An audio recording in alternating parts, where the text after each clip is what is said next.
અમદાવાદના મીઠાકડી છત રસ્તા નજીક આવેલા જૈન દેરાસર પાસે દારૂના નશામાં કાર ચાલકે પૂરપાટ ઝડપે કાર ચાલકને એક એક્ટિવા ચાલક મહિલાને અડફેટે લીધી હતી।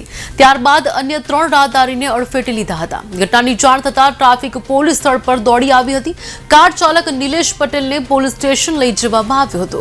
ઘટનામાં ઈજાગ્રસ્ત 5 લોકોને સારવાર અર્થે હોસ્પિટલ ખાતે ખસેડવામાં આવ્યા હતા, જેમાં 40 વર્ષીય રોનકબેન પરીખનું સારવાર દરમિયાન મોત નીપજ્યું છે, જ્યારે એક ઈજાગ્રસ્તની હાલત ગંભીર હોવાનું જાણવા મળ્યું છે।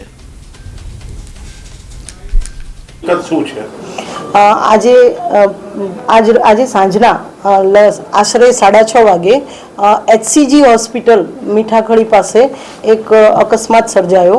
જે અકસ્માતમાં સ્કોડા ગાડી લઈને જે વ્યક્તિ જઈ રહ્યા હતા, જે એના ચાલક હતા, એમણે લગભગ 2-3 રાહદારીઓ બે ચાલકોને અડફેટે લીધા હતા। એમાંથી એક બેનનું મૃત્યુ થયું છે। જે ચાલક હતા ગાડીના, સ્કોડા ગાડીના, એમનું નામ નિલેશ જગદીશભાઈ પટેલ છે અને એમને અમે રાઉન્ડ અપ કરી લીધા છે। બાકીના જે ઇન્જર્ડ થયા છે એમની પણ હોસ્પિટલોમાં જઈને અત્યારે અમારા પોલીસ દ્વારા એમના પણ નિવેદન નોંધવામાં આવી રહ્યા છે। તપાસ ચાલુ છે। આરોપીને અમે આલ્કોહોલના ટેસ્ટ માટે પણ મોકલી આપવાના છીએ। પ્રાથમિક તપાસમાં નશામાં લાગે છે? પ્રાથમિક તપાસમાં એવું જણાઈ રહ્યું છે। અમે આલ્કોહોલના ટેસ્ટ માટે એમને મોકલી આપીએ છીએ। બેકગ્રાઉન્ડ શું છે? નિલેશ ક્યાંના છે અને ક્યાંથી ક્યાં કરે છે? એ લોજિસ્ટિક ઇક્વિપમેન્ટના ધંધા સાથે સંકળાયેલા છે અને બારેજા પાસે રહે છે।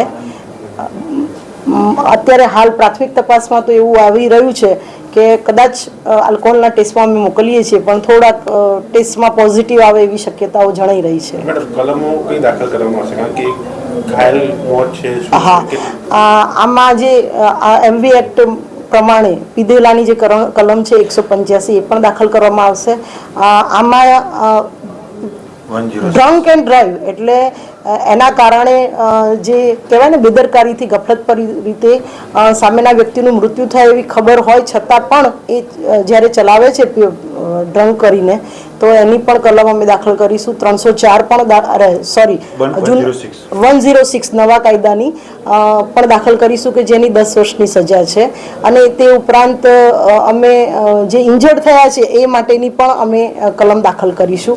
આની જે 304ની કલમ છે એ ભારેમાં ભારે કલમ છે, એટલે જે લોકો ઇન્જર્ડ થયા છે કે મૃત્યુ પામ્યા છે એ લોકોને ન્યાય મળી રહે એ માટે તપાસમાં પણ અમે ક્યાંય કોઈ જગ્યાએ ચૂક નહીં કરીશું। મેડમ, એક વાત એવી હતી, એક સ્કોર્પિયો ગાડી ત્યાં પોલીસ લખેલી, એ આ ચાલકને કંઈક બચાવવા માટે ક્રાઇમ બ્રાન્ચના લોકો પહોંચ્યા એવી લોકોની ચર્ચા છે કે આ ગાડી ત્યાં આવી હતી, નંબર પ્લેટ વગરની, બ્લેક ફિલ્મ લખેલી કાર। આપની વાત જો આપ જે કહો છો એવી એક અફવા ફેલાઈ છે, તો એના માટે અમે CCTV ફૂટેજ અને તમામ વસ્તુ ચેક કરીશું અને જો ધારો કે એવું હશે તો અમે એને પણ મદદગારીમાં કેસમાં અમે એને પણ લઈ લઈશું।